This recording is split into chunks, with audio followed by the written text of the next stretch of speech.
nas promessas do meu Salvador. Cantarei louvores ao meu Criador. Fico na dispensação do seu amor, firme nas promessas de Jesus. Firme, firme nas promessas de Jesus, ó Cristo. Firme, sim, firme nas promessas de Jesus.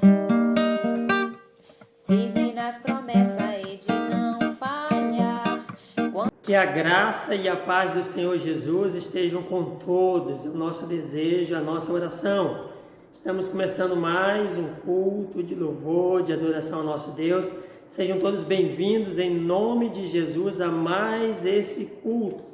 Quero ler Salmo 19, a partir do verso 7 até o verso 10, para nossa reflexão nesse momento. Diz assim: a lei do Senhor é perfeita e restaura a alma.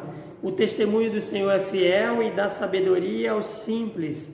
Os preceitos do Senhor são retos e alegram o coração. O mandamento do Senhor é puro e ilumina os olhos.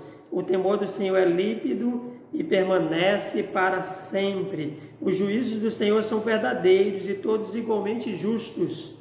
São mais desejáveis do que ouro, mais do que muito ouro depurado, e são mais doces do que o mel e o destilar dos favos. Que Deus aplique a sua palavra aos nossos corações. Vamos orar. Pai bendito, Deus de amor, Deus de graça, estamos aqui mais uma vez, Pai, na Tua presença, ó Deus. Como é bom Te servir, como é bom Te buscar, como é bom Te adorar, Pai. Aceita a nossa gratidão, aceita o nosso louvor, fale ao nosso coração através de tudo que nós planejamos neste momento, ó Deus. Que o Senhor venha de encontro, Pai, com as nossas necessidades. Visita, Pai, cada família, cada pessoa, Pai. Ó Deus, visita principalmente aqueles que sofrem, aqueles que enfrentam, Pai, algum tipo de adversidade, problemas, Pai, seja financeiro, seja emocional, familiar, enfermidade física, espiritual. Visita cada um, manifesta o Teu poder, a Tua graça, alcance cada um com a força que vem do Senhor, ó Deus. Nós entregamos nas Tuas mãos a vida do Teu povo, que cada um possa buscar o Senhor e descansar no Senhor, hoje e sempre, em nome de Jesus. Amém. Louvado seja Deus. Vamos louvar o nosso Deus com o cântico Celebrai com Júbilo ao Senhor.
Glória a Deus. A graça e paz, meus irmãos, bom dia, estamos mais aqui uma vez na EBD e essa manhã eu gostaria de compartilhar com os irmãos da palavra de Deus. Nós iremos falar um pouco sobre a vida do rei Ezequias, que se encontra lá no livro de Isaías, a partir do capítulo 38.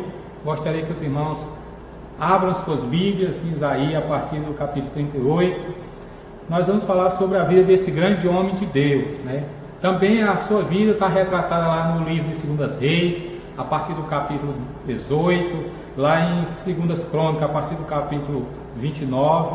Então nós temos várias citações sobre a vida desse grande homem de Deus.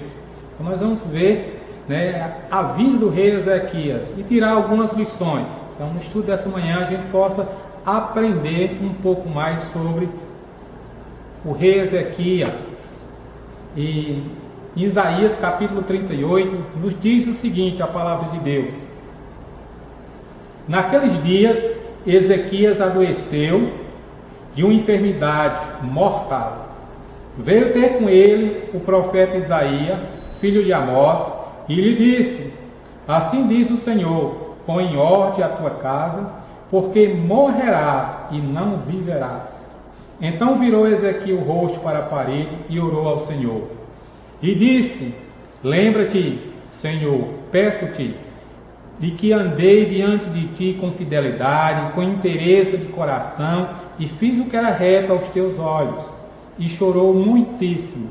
Então veio a palavra do Senhor a Isaías, dizendo: vai, e diz a Ezequias: assim diz o Senhor, o Deus de Davi, teu pai, ouvi a tua oração e vi as tuas lágrimas, e acrescentarei, pois, aos teus dias 15 anos. Livrar-te-ei das mãos do rei da Síria, a ti e esta cidade, e defenderei essa cidade. Amém. Oremos. Nosso Deus, nosso Pai, nós estamos na tua presença, ó Pai, para aprender mais de ti. Que essa manhã, esse estudo, possamos tirar lições preciosas para nossas vidas, ó Pai, e assim crescer cada dia mais na tua presença, na tua vontade. É o que eu te peço em nome de Jesus. Amém. Bom, essa é uma passagem, um texto bastante conhecido. Então vocês já ouviram, a gente já estudou várias vezes, mas essa manhã eu gostaria de pensar com os irmãos sobre essa afirmativa, essa ordem que Deus dá ao rei Ezequias, que se encontra lá no capítulo 38, no versículo 1, no final diz: põe em ordem a tua casa. Então, põe em ordem a tua casa. Nós conhecemos, né, que o rei Ezequias foi realmente um homem de Deus, foi o 14º rei ali da história de Judá, rei, né, do sul, onde Ezequias se destacou por vários aspectos, né? Nós vemos na história que está relatada nos livros de 2 Crônicas e 2 Reis, né, que fez uma grande reforma religiosa. Seu pai, Acaz, era um homem idólatra, um homem sanguinário, um homem que não servia a Deus, né? E ele, quando chegou ao trono, no lugar de seu pai, a Bíblia nos conta que ele fez uma verdadeira reforma religiosa. Tudo aquilo que desagradava a Deus, tudo aquilo que ofendia a Deus, toda prostituição, toda idolatria, feitiçaria, bruxaria, tudo aquilo que não estava prescrito na lei de Moisés, o rei, ele decide fazer uma reforma religiosa. E assim ele faz essa reforma religiosa. Também, não só foi um rei que fez uma reforma religiosa, nós vamos ver que ele também fez várias reformas, né, administrativas. Uma das mais conhecidas foi o canal do rei Ezequias, que trazia água da montanha para dentro de Jerusalém. Também foi um rei onde Deus concedeu a ele várias vitórias. Quando ele recebe o reino de seu pai, o seu reino está atrelado, Judá está atrelado ao rei da Síria. Ele chega ao ponto de ter que derreter as paredes do templo, né, para pagar tributos. Só que a Bíblia nos conta que ele se rebelou contra o rei da Síria, o Senaqueribe, e assim Deus o expulsou aquele rei, e ele conseguiu a liberdade assim do rei da Síria. Então nós vamos ver que é um homem, realmente nós vamos ver que é um homem de Deus. Quando nós lemos lá em 2 Reis capítulo 18, a partir do versículo 5 e 6, nos diz, né, sobre Isaías, sobre o rei Ezequias. No versículo 5 e 6, né, isso nos chama muita atenção. E confiou no Senhor, Deus de Israel, de maneira que depois dele não houve seu semelhante entre todos os reis de Judá, nem entre os que foram antes dele. Então nós vamos observar que a Bíblia destaca que ele foi um rei que se apegou a Deus, fez o que era correto, aquilo que Deus queria, que igual a ele, dos reinos de Judá, nem antes dele nem depois teve um como o rei Ezequias tão fiel ao Senhor e no propósito que o Senhor tinha. Só que aqui nesse texto de Isaías, nós vamos perceber que Ezequias está sofrendo com enfermidade, e essa enfermidade era mortal.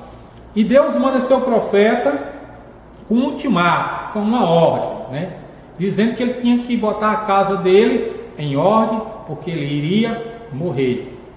Agora imagine o que se passou naquele coração daquele homem de Deus. Imagine se fosse um de nós, um homem no pleno vigor da sua idade, 39 anos de idade, estava 14 anos reinando ali, um homem de Deus, um homem reto, um homem ali que até aquele momento era um homem exemplar. Deus chega para ele e diz: olha, tu não vai ser curado, mas tu vai morrer. No momento onde o rei estava no auge, já tinha feito as reformas religiosas, já tinha feito reformas administrativas e por último tinha conseguido Deus expulsar seus inimigos. Ele tinha tudo agora para gozar um período de paz e de prosperidade. Se ele já tinha feito aquelas reformas, já tinha se destacado num período de guerra, de tribulação, imagine agora um período de paz. Mas a ordem de Deus foi dura.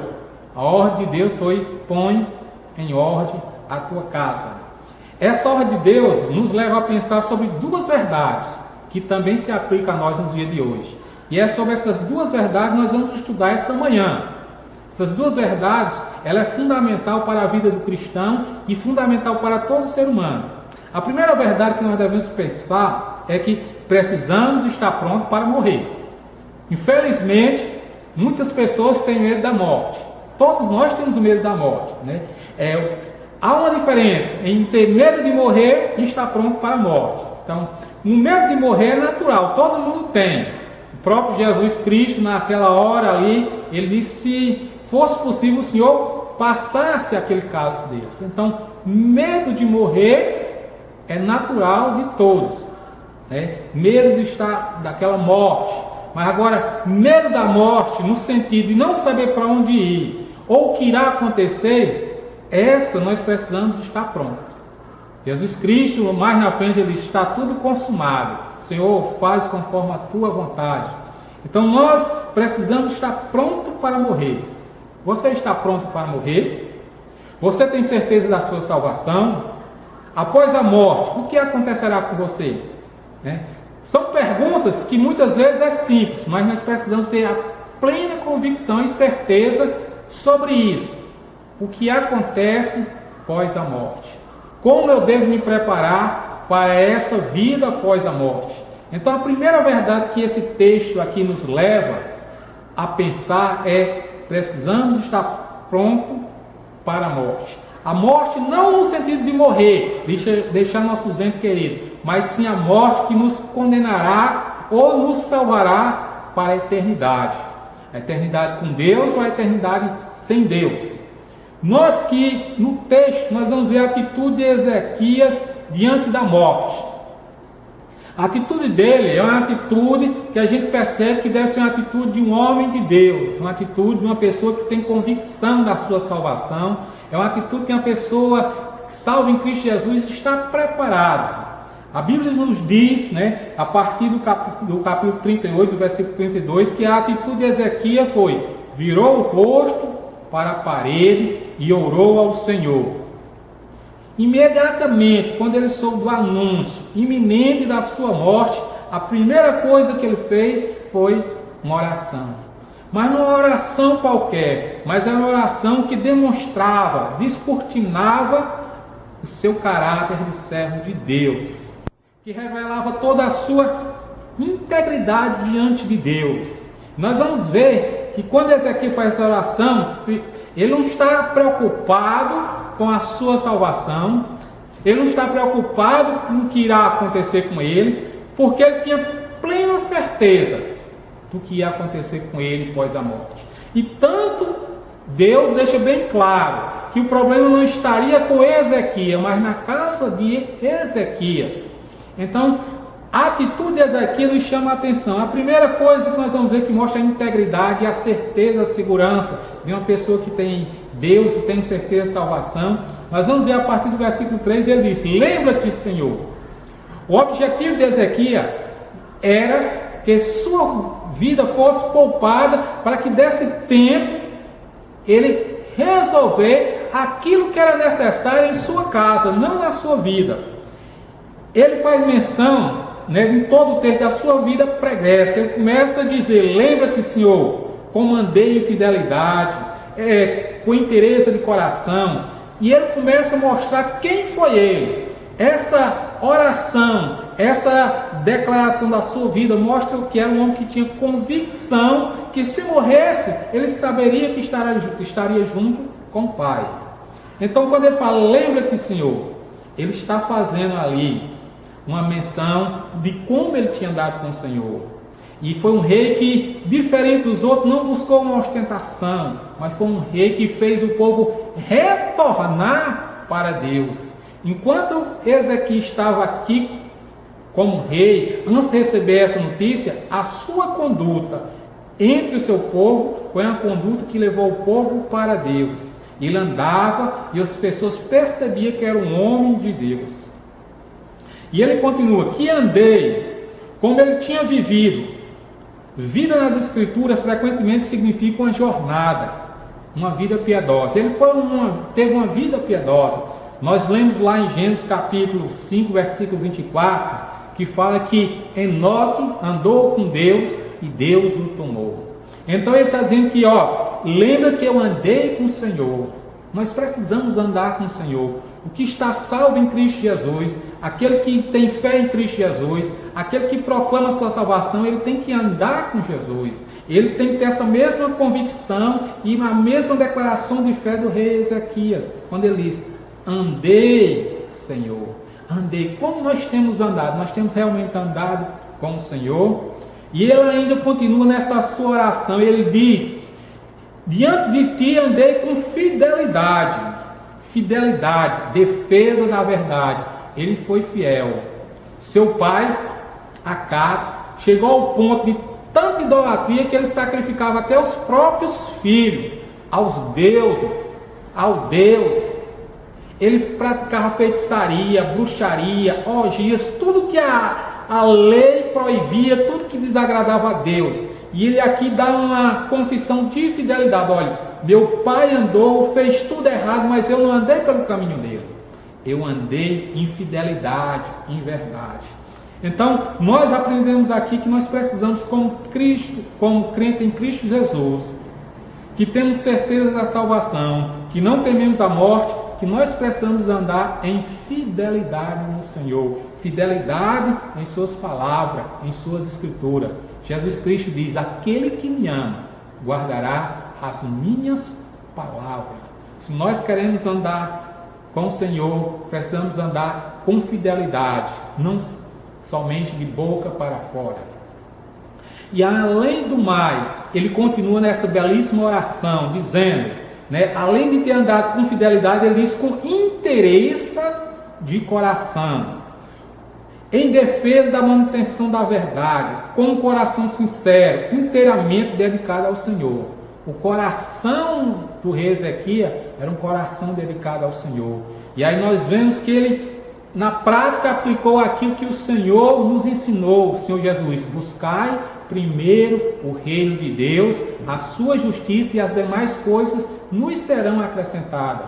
Quando ele chega ao trono, ele tem um compromisso de fazer a vontade primeiro do Senhor. Ele faz uma reforma espiritual, ele faz uma reforma religiosa. Então ele busca primeiro o reino de Deus, e a Bíblia diz que Deus o acrescentou, ao ponto de onde ele ia, ele alcançava vitória. Tudo que ele fazia, ele conseguia, porque ele buscou primeiro o reino de Deus, buscou com interesse de coração. Da mesma forma foi Daniel. A Bíblia diz que quando Daniel chegou na Babilônia, ele propôs firmemente em seu coração em não se contaminar, ou seja, interesse de coração. Ele estava com o coração ali firme no Senhor, permanecer leal ao Senhor. Ah, meus amados irmãos, nós precisamos, como rei Ezequias, ter o coração firme no Senhor.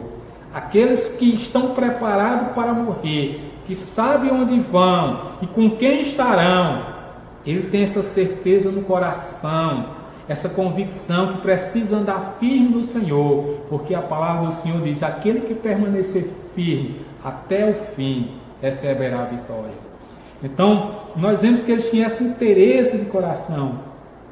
E além do mais, o que é que ele diz no final dessa oração? E fiz o que era reto aos teus olhos. Ah, mas fazer o que era reto. Isso nos lembra lá de Jó. Havia um homem na cidade de Ur, cujo nome era Jó. Homem íntegro, reto, temente a Deus e que se desviava do mal. Nós vemos aqui que essa declaração concorda inteiramente com o que é dito dele lá, principalmente em 2 Reis, capítulo 18, versículo 3 ao versículo 5, que vai falar que ele andou com o coração no Senhor, buscou ao Senhor, fez tudo aquilo que o Senhor queria. Ele teve medo da morte, não por causa da sua salvação. Ele queria saber o que precisava pôr em ordem em sua casa. Então ele não tinha preocupação com ele. A preocupação dele com essa oração de querer permanecer mais tempo era querer saber o que ele precisava colocar em ordem em sua casa. Deus nos ensinou uma lição muito importante que serve para nós, que devemos ter a certeza da nossa salvação. Você pode até não ter medo da morte, mas é melhor estar vivo para colocar a sua casa em ordem, se tiver dúvida ainda acerca da salvação. Você pode até estar com essa dúvida, mas há tempo. A certeza da salvação ela é revelada claramente no momento da morte. A Bíblia diz que o momento da morte é um momento especial que as pessoas param para refletir. E nesse momento da morte nós percebemos quem tem certeza da salvação. Por exemplo, nós vamos ver nos momentos finais de vida, do rei Davi, nós vamos perceber que ele vai demonstrar, transparecer tranquilidade, segurança e certeza. Lá em 1 Reis, capítulo 2, o versículo 2 e 3, diz o seguinte, Davi falando para Salomão: Eu vou pelo caminho de toda a terra. Esforça, pois, e sê homem, e guarda as ordenanças do Senhor teu Deus, para andares nos seus caminhos, e para guardares os seus estatutos, e seus mandamentos e juízos, e seus testemunhos, como está escrito na lei de Moisés, para que prospereis em tudo quanto fizerem, e para onde quer que forem. Davi estava dizendo que estava indo pelo caminho de todos os mortais, mas ele estava tranquilo com aquela ida, que ele sabia que ia para junto de Deus, junto do Pai, e estaria na eternidade segura, estaria com um homem que tinha convicção da sua salvação, a certeza da sua salvação. E ele agora passa o cajado para seu filho, dizendo que ele precisava prestar atenção nos estatutos. Jesus Cristo veio, anunciou o Evangelho para que a gente possa prestar atenção nos estatutos, para nós termos a certeza da salvação. O apóstolo Paulo também era um homem que nos seus últimos dias estava transparecendo tranquilidade, segurança e firmeza acerca do fim, acerca da morte, acerca da sua salvação.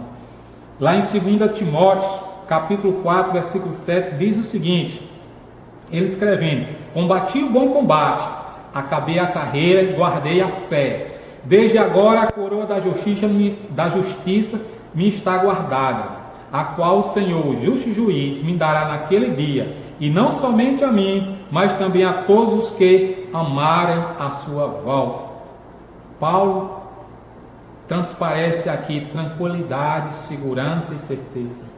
A certeza da salvação nos demonstra isso nos momentos de dor, nos momentos de morte, nos momentos mais difíceis. O salvo em Cristo Jesus, ele deixa transparecer tranquilidade, segurança e morte. E certeza, a morte não é um problema para ele. A morte é um estágio para a vida melhor ao lado do Senhor Jesus. Mas, meus amados amigos, irmãos, infelizmente muitas pessoas não têm levado a salvação a sério. E quando chegam nos momentos finais da sua vida, eles demonstram claramente medo, tormento, tristeza e incerteza. Nós vamos ver na literatura, no mundo todo, nós podemos entrar na internet, ler sobre as últimas palavras de grandes personagens da história da humanidade. Nós vamos ver que muitos deles que não tinham se preparado, não tinham conhecido o Senhor Jesus, ou conheceu o Senhor Jesus e não valorizou a sua palavra, não andou com o coração como o rei Ezequias de inteireza, não buscou andar no caminho reto, não buscou guardar os estatutos. Nesse momento da sua morte, eles entram em medo e desespero. Um dos grandes filósofos do iluminismo, Voltaire, e segundo a sua enfermeira relata que as suas últimas palavras, ele diz: por todo o dinheiro da Europa, não quero ver mais um incrédulo morrer. E durante toda a noite ele gritou por perdão. Um homem que criticou, zombou da fé cristã, humilhou os cristãos, falou mal dos cristãos, acerca do pecado, dizia que não existia pecado original. Tudo que era contrário a Deus, esse homem criticou, mas na hora da morte, no seu leito ali, ele não estava preparado para morrer. Ele percebeu o grande peso que é você morrer sem saber para onde ir, sem a certeza, sem a plena convicção que vai estar num lugar seguro, com uma pessoa segura, num lugar bom e agradável. E a sua enfermeira disse que ele gritou a noite toda pedindo perdão e disse que todo o dinheiro da Europa, se possível, ele daria para não ver mais nenhum incrédulo. Infelizmente, também um dos grandes cantores dos Estados Unidos, Frank Sinatra, morreu depois de dizer: eu estou perdido. No leito da sua morte, ele percebeu que toda a sua vida, toda a sua fortuna, toda a sua fama, tudo aquilo que ele achou que não existia, que não precisava, naquele momento ali, ele olhou de um lado para o outro, não sem esperança, com medo, e disse: eu estou perdido. Infelizmente, muitas pessoas não têm levado a salvação a sério. A primeira lição que nós aprendemos aqui: você precisa estar preparado para morrer. Não é que você vai morrer hoje, agora, mas a Bíblia diz que nós precisamos estar preparados, porque o dia de amanhã não nos pertence. Você tem certeza da sua salvação? Como anda seu relacionamento com Deus? Nós precisamos ter essa certeza. Mas a Bíblia nos diz que nós podemos ser salvos. Se você não tem certeza, você pode ter certeza a partir de hoje, a partir de agora. Deus criou um plano, e esse plano para a salvação é para todos nós. O rei Ezequias tinha plena convicção, Davi tinha plena convicção, Paulo tinha plena convicção da sua morte, mas para onde ele iria? E a Bíblia diz que para a gente ser salvo, é necessário primeiro a gente arrepender dos nossos pecados. Nós precisamos da primeira atitude: arrepender, crer no Evangelho, confessar nossos pecados. Nós precisamos aceitar Jesus Cristo como um único e suficiente Salvador.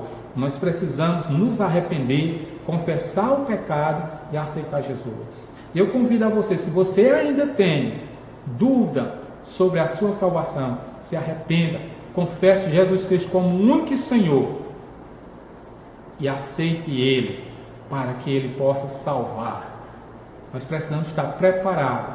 Iremos morrer, mas precisamos morrer com a mesma convicção que esses homens de Deus morreram, tranquilo, com certeza, porque a morte não foi vista como fim, mas um estágio para uma vida melhor, uma passagem para uma vida melhor.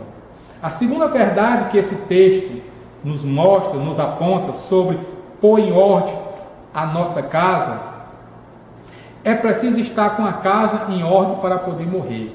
O que nos chama a atenção nesse texto aqui: quem não está com seu lar, sua família organizada no caminho do Senhor, não está pronto para morrer. Essa é uma segunda verdade que nos mostra aqui. O rei Ezequias, era um homem com a sua salvação de certeza, tudo organizado na sua vida pessoal, mas a mensagem de Deus não se retrata ao rei especificamente, mas sim a casa do rei, o seu lar. E aqui a gente aprende isso. Nós precisamos, além de ter a certeza da nossa salvação, precisamos também, ser o sacerdote para o nosso lar, organizar a nossa casa. Você imagina um homem como o rei Ezequias precisava colocar sua casa em ordem. Imagine nós. Um homem que nós vamos ver que a Bíblia diz que nem antes dele, nem depois dele, teve um rei que andou tão sincero como ele na presença do Senhor. Precisou fazer uma reforma em sua casa, o próprio Deus falando. Imagine nós precisamos fazer uma reforma em nossa casa. O significado dessa expressão, põe em ordem tua casa, nós vamos observar claramente que é uma ordem que está dizendo, lá no sentido original, dê instrução para sua casa. O que a palavra está nos dizendo é isso, para que ele desse instrução para a sua casa. Instrução de quê? Fazer o que em sua casa? Então, no texto, nos deixa bem claro isso. É possível que o rei Ezequias não tivesse feito nenhum planejamento sobre sucessão. Ele estava com 39 anos de idade. A 14 estava no poder. Com certeza ele não tinha planejado nada ainda, possivelmente, sobre a sucessão. Muitas das vezes, com certeza, ele tinha muitos negócios arranjados com muitos reinos. Negócio de compra, de venda, em relação às suas mulheres. Geralmente esses reis tinham mais de 11 mulheres. Então era necessário ele colocar em ordem. Lembremos que naquela época as mulheres eram totalmente dependentes, e elas precisavam do apoio da família e do homem. Então, no caso do rei Ezequias, numa morte repentina, imagine como ficaria a situação das suas mulheres, dos seus irmãos. Como ficaria a situação do rei no seu sucessor? Como ficaria essas pessoas após a morte dele? Ele precisava colocar em ordem. Ele não tinha se preparado ainda, porque ele estava novo, tinha 39 anos, nos conta o relato. Note bem, o objetivo principal dessa mensagem de Deus era em relação à vida no lar, a vida particular, a vida pessoal da família do rei Ezequias, da casa do rei Ezequias, daquilo que ele deveria cuidar, porque da nação, nós vamos ver lá em 2 Reis, capítulo 19, versículo 34, Deus, e também nós vamos ver em Isaías, no capítulo 37, versículo 35, que diz, porque Deus falando para o rei Ezequias, porque eu defenderei esta cidade para livrar por amor de mim e por amor do meu servo Davi. Então, a nação, Deus já tinha restaurado, expulsando os reis. E agora, ele diz claramente que o objetivo do Ezequias agora era focar suas forças, suas energias para a sua casa. Durante 14 anos, ele focou para restaurar a casa do Senhor, o reino do Senhor, o seu povo. Agora Deus disse, agora é hora de você olhar para a sua casa. Existem momentos em nossas vidas que nós precisamos realmente, meu amados, olhar com olhos especiais para a nossa casa, para a nossa vida.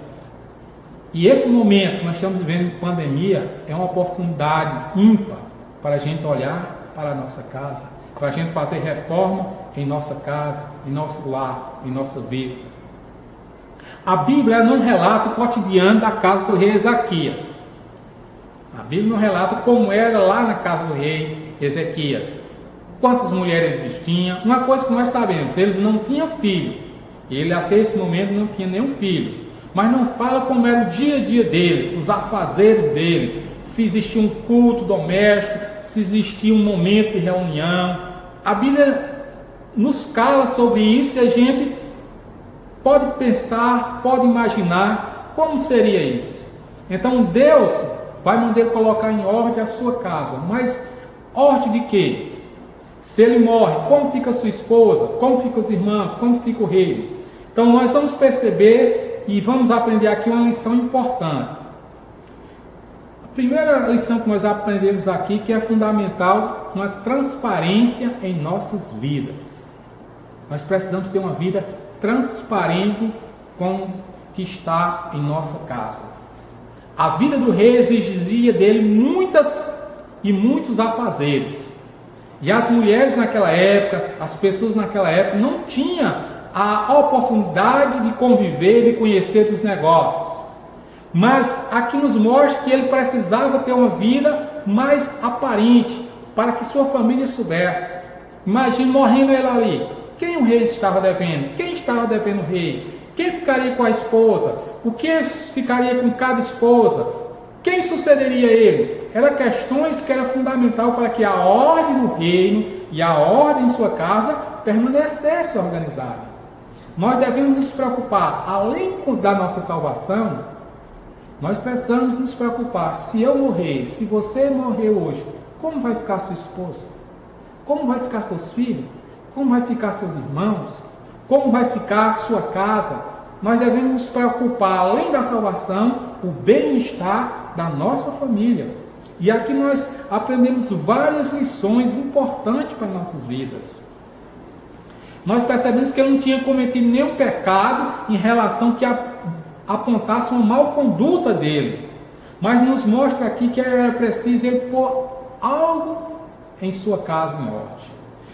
Talvez o rei Ezequias possivelmente orou aqui pedindo a Deus orientação para que mostrasse a ele o que é que eu preciso pôr em ordem em minha casa.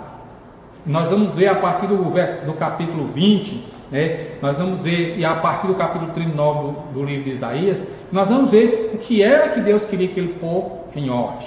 Mas aqui dá para pensar algum assunto sobre as nossas vidas. O que precisamos colocar em ordem em nossa casa? Pôr em ordem os relacionamentos, pôr em ordem a questão do perdão, pôr em ordem a confiança, pôr em ordem a responsabilidade, pôr em ordem os negócios, as finanças. Nós exigimos transparência do governo, das igrejas, das autoridades, e muitas vezes, em muitas casas, em muitos lares, as pessoas não sabem nem a senha do banco, do Facebook, do e-mail. Não existe uma transparência. Nesse mundo politicamente correto, se usa de um termo, entre aspas, liberdade, meu limite, para muitas vezes essa transparência ser usada de forma negativa, não ter transparência. Nós precisamos ser uma pessoa, nosso lar precisa ser transparente. Nossas esposas, nossos filhos, não podemos ter segredos, nós não podemos ter mistério. Nossa vida tem que ser aberta, tem que ser conhecida. Imagine um esposo não poder ter a senha do banco da esposa, do celular da esposa, do e-mail da esposa e vice-versa. O pai não poder saber a senha dos filhos do Facebook, do e-mail, porque é segredo, é minha privacidade. Muitas vezes, essa privacidade tem transtornado os relacionamentos no lar. Numa casa dos servos do Senhor Jesus, deve exigir transparência, deve ter transparência. E aqui nós aprendemos isso, que é necessário em nossas casas ter transparência. É necessário que na casa dos servos do Senhor a gente colocar em ordem as responsabilidades na educação dos filhos, responsabilidades nas finanças, responsabilidade na fidelidade conjugal, responsabilidade no equilíbrio financeiro. Nós precisamos colocar em ordem essas responsabilidades.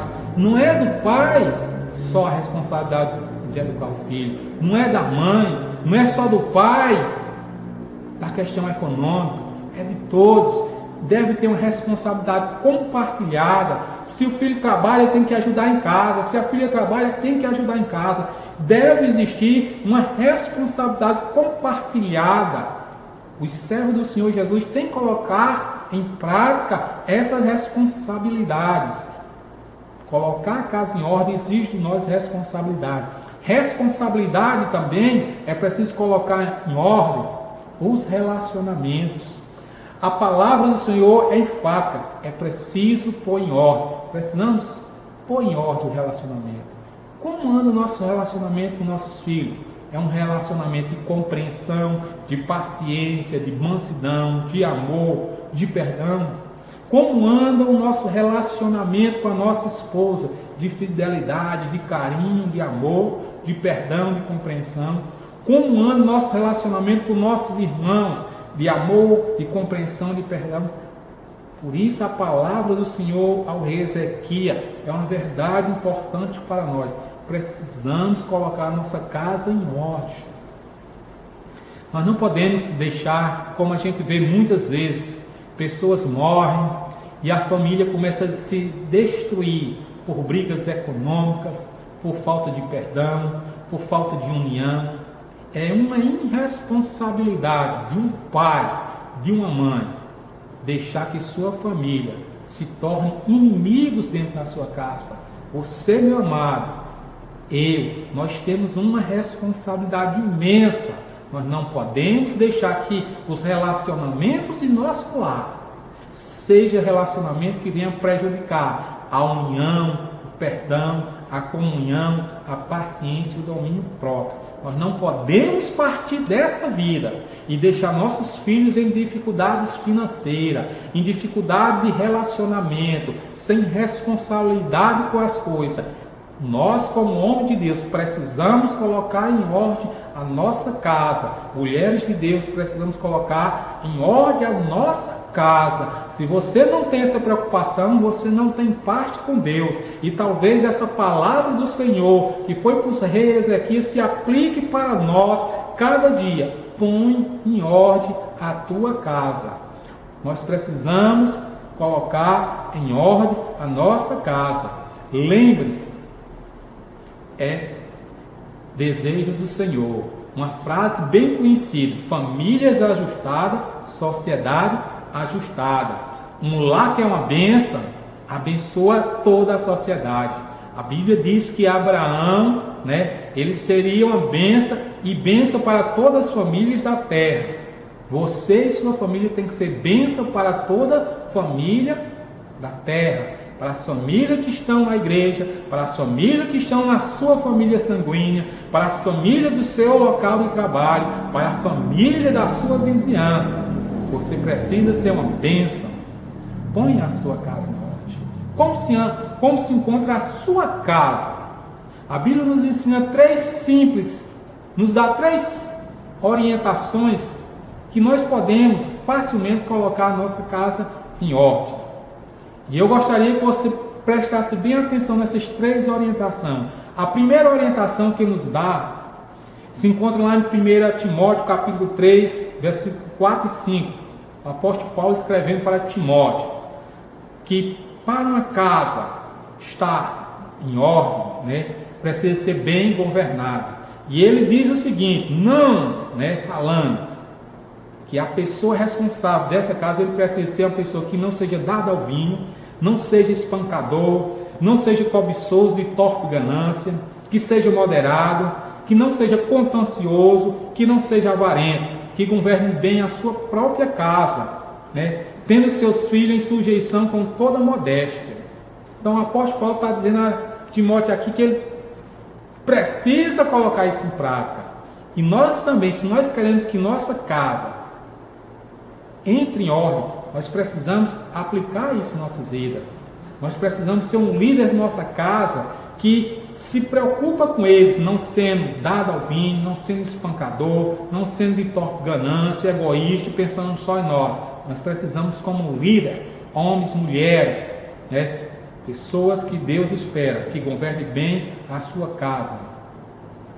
Outra orientação que Deus nos dá, nós precisamos ter um cuidado especial com os de casa. Nós precisamos ter um cuidado especial com cada um dos nossos membros. Em 1 Timóteo capítulo 5, versículo 8, Paulo escreve: mas se alguém não tem cuidado dos seus, e principalmente dos da sua família, negou a fé e é o pior do que os infiéis.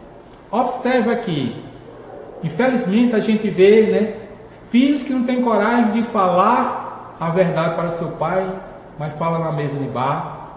Maridos que não se têm coragem de falar para a esposa e vice-versa. Não existe um ambiente de confiança, de confissão, de perdão, de união. E se nós queremos cuidar bem e colocar a nossa casa em ordem, nós precisamos, né, ter um cuidado especial com os de casa. Quem não cuida dos de sua casa, nega a fé. Então nós precisamos ter um cuidado primeiro com nossa casa, um cuidado especial, ser carinhoso.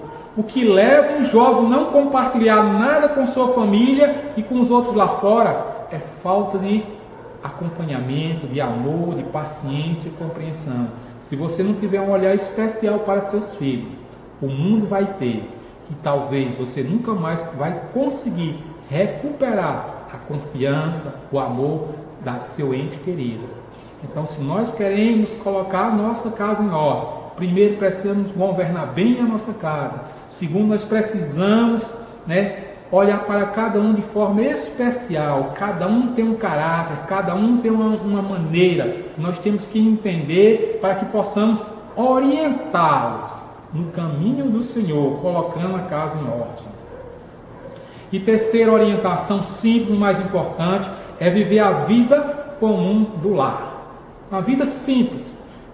Pedro, falando na sua carta, na 1 Pedro, no versículo 3, no capítulo 3, versículo 7, ele diz: igualmente vós, maridos, vivei com elas, suas esposas, com entendimento, dando honra à mulher, como um vaso mais fraco, como sendo vós os seus co-herdeiros da graça da vida, para que não sejais impedida as vossas orações.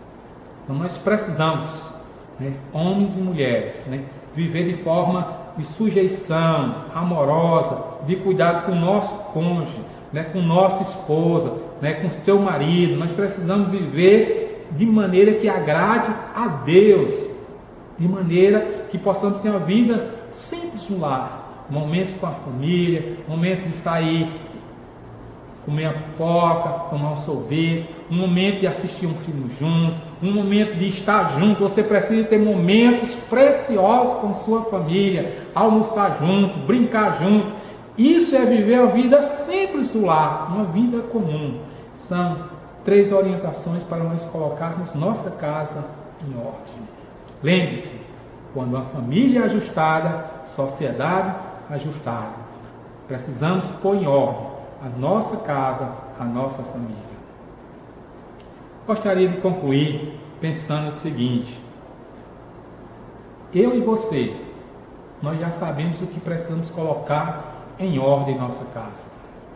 Talvez alguns ainda precisem colocar a sua vida espiritual, não tenham a certeza da salvação. Essa manhã o Senhor te dá a oportunidade. Onde você está aí?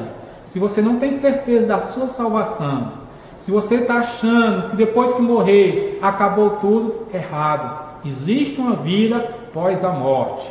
Existem 2 caminhos. Um caminho que leva para um lugar de tormento e um lugar de dor. Mas existe o caminho que leva para o paraíso, ao lado do Senhor.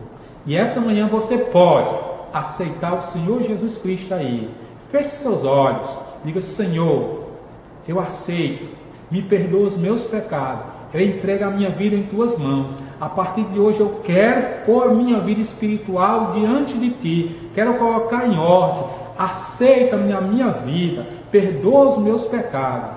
Se você fez essa oração, se você confessou o seu pecado, reconheceu que Jesus Cristo é o único que pode te perdoar e te salvar, creia que o Senhor te salvou. Creia que o Senhor é contigo. Você precisa fazer, você precisa colocar em ordem. Se você está desviado, ore ao Senhor, retorne enquanto é tempo, porque o dia de amanhã não nos pertence. Precisamos estar prontos para morrer. Segundo ponto, nós aprendemos aqui, nós precisamos pôr em ordem a nossa casa. Eu não sei como anda a sua casa, mas eu sei na minha casa o que eu preciso colocar em ordem. Você sabe o que precisa colocar em ordem em sua casa? Talvez é a finança, talvez o relacionamento, a falta de perdão. Você sabe. E Deus está falando que você precisa colocar em ordem a sua casa para que sua casa seja uma bênção, para que seu lar seja uma bênção. Nós não podemos fazer, nós não podemos ter e nós não podemos deixar o nosso lar se destruir.